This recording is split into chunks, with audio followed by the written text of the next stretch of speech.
नमस्कार, मैं सौरभ द्विवेदी हूं और आप पढ़ रहे हैं द लल्लन टॉप। खबरों का विश्लेषण और इतिहास के पन्नों को पलटने का सिलसिला जारी है। आज हम बात करेंगे एक ऐसी खोज की जिसने इतिहासकारों को न केवल चौंका दिया है बल्कि सोचने पर भी मजबूर कर दिया है। यह खोज हमें इतिहास की किताबों को फिर से लिखने के लिए प्रेरित कर रही है।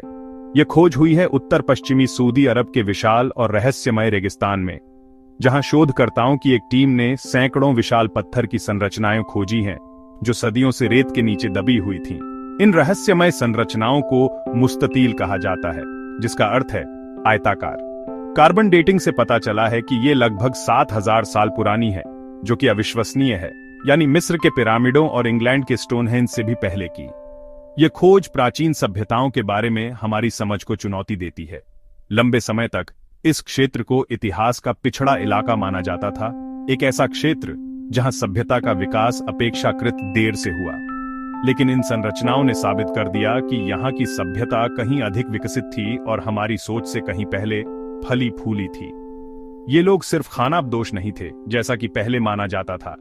वे कुशल योजनाकार थे, उत्कृष्ट निर्माता और बड़े पैमाने पर सामुदायिक आयोजक थे, जो जटिल परियोजनाओं को पूरा करने में सक्षम थे। आज का यह इलाका एक कठोर रेगिस्तान है, जहां जीवन की कल्पना करना भी मुश्किल है।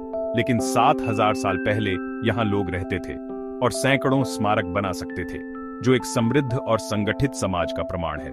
यह खोज मानव सभ्यता के शुरुआती नक्शे को फिर से खींचने के लिए मजबूर करती है और हमें यह सोचने पर मजबूर करती है कि हम अपने इतिहास के बारे में कितना कम जानते हैं। तो आखिर ये मुस्ततील दिखते कैसे हैं? ये संरचनाएं क्या हैं और इनका क्या महत्व है? चलिए इन रहस्यों को उजागर करते हैं। मुस्ततील अरबी में आयत को कहते हैं, जो कि ज्यामितीय आकार को दर्शाता है। यह नाम इन संरचनाओं के आकार को सटीक रूप से दर्शाता है। यह विशाल पत्थर की आयताकार घेराबंदी है। दूर से देखने पर यह किसी प्राचीन सभ्यता के अवशेष जैसे लगते हैं।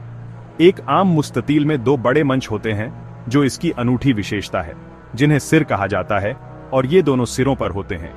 ये सिर पूरी संरचना को एक विशेष रूप देते हैं। इन्हें जोड़ती हैं दो लंबी नीची समानांतर दीवारें, जो इन सिरों को आपस में जोड़ती हैं। कुछ दीवारें 600 मीटर तक फैली हैं, जो कि इनकी विशालता का प्रमाण है। दीवारें बहुत नीची हैं, जिससे साफ है कि इनका उद्देश्य सुरक्षा नहीं था, बल्कि इनका कोई और ही उद्देश्य था। इन दीवारों में कोई साफ प्रवेश द्वार नहीं है, जो कि एक और रहस्यमय पहलू है, जिससे इनका रहस्य और गहरा हो जाता है। आखिर इन संरचनाओं का क्या उद्देश्य था? जब पुरातत्वविदों ने एक मंच की खुदाई की तो उन्हें कुछ महत्वपूर्ण सुराग मिले। तो उन्हें जानवरों की हड्डियां और सींग मिले, जंगली और पालतू दोनों। इससे पता चलता है कि इन संरचनाओं का संबंध जानवरों से था। इससे पता चलता है कि ये मंच किसी खास अनुष्ठान या बलि के लिए इस्तेमाल होते थे। शायद ये किसी प्राचीन धार्मिक प्रथा का हिस्सा थे। इन संरचनाओं के आसपास कोई घरेलू सामान नहीं मिला, जो कि एक महत्वपूर्ण खोज है, जिससे साफ है कि ये रहने की जगह नहीं बल्कि खास उद्देश्य के स्थल थे। ये स्थल किसी विशेष समारोह या अनुष्ठान के लिए बनाए गए थे। एक बड़ा सवाल हमारे सामने है, आखिर ये मुस्ततील बनाए ही क्यों गए थे? इनका उद्देश्य क्या था? क्या ये सिर्फ पत्थर के ढेर थे या इनका कोई गहरा महत्व था? वैज्ञानिक मानते हैं कि ये रिचुअल लैंडस्केप्स थे, एक तरह के अनुष्ठानिक परिदृश्य। ये सिर्फ भौगोलिक स्थान नहीं थे, बल्कि प्रतीकात्मक और आध्यात्मिक महत्व वाले क्षेत्र थे। खुदाई में मिले जानवरों के अवशेष बताते हैं हमें एक महत्वपूर्ण सुराग मिलता है। ये अवशेष हमें बताते हैं कि यहाँ बलि दी जाती थी। जानवरों को देवताओं या प्रकृति को समर्पित किया जाता था, शायद वर्षा, उपज या पशुओं की सुरक्षा के लिए। ये बलिदान जीवन और समृद्धि के लिए प्रार्थना का एक रूप थे। लंबा संकरा आंगन एक जुलूस मार्ग जैसा लगता है, जो एक औपचारिक रास्ते की तरह प्रतीत होता है, जहां लोग सामूहिक अनुष्ठान के लिए इकट्ठा होते थे, एक साथ मिलकर प्रार्थना करते थे और अपनी आस्था को व्यक्त करते थे। नीची दीवारें दृश्य को नहीं रोकती थीं, वे गोपनीयता के लिए नहीं थीं, जिससे बाहर के लोग भी भीतर की गतिविधि देख सकते थे, जिससे समुदाय के बीच खुलापन और भागीदारी को बढ़ावा मिलता था।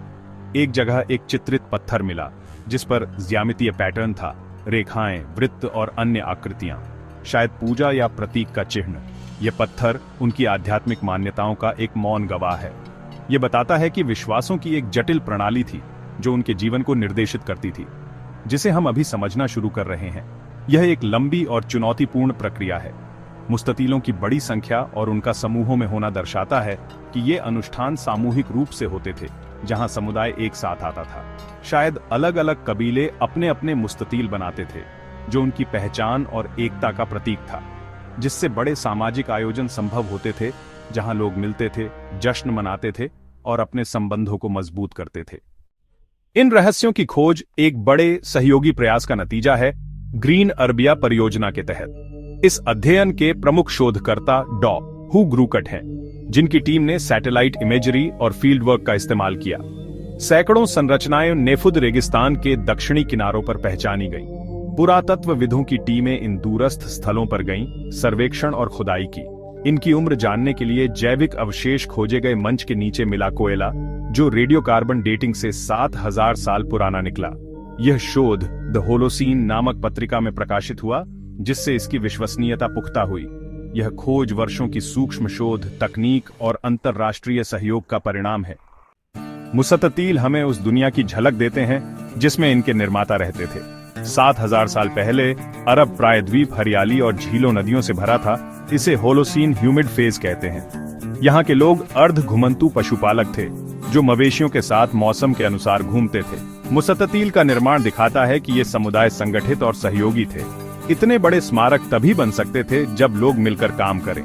हालांकि जलवायु में अनिश्चितता थी, अक्सर सूखे पड़ते थे। वैज्ञानिक मानते हैं कि मुस्ततील और इनमें होने वाले अनुष्ठान इसी जलवायु अस्थिरता के प्रति प्रतिक्रिया थे।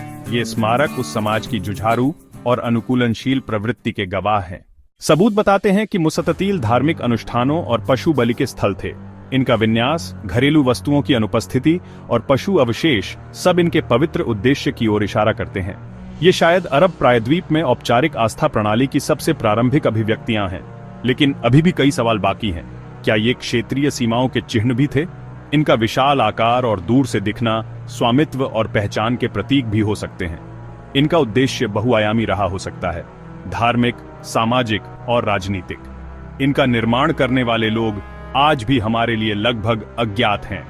हमारे पास बस उनकी संरचनाएं और कुछ अवशेष हैं। रेगिस्तान अपने रहस्य सहेजे हुए है, लेकिन जैसे जैसे शोध आगे बढ़ेगा, शायद हम इन स्मारकों का असली उद्देश्य समझ पाएं।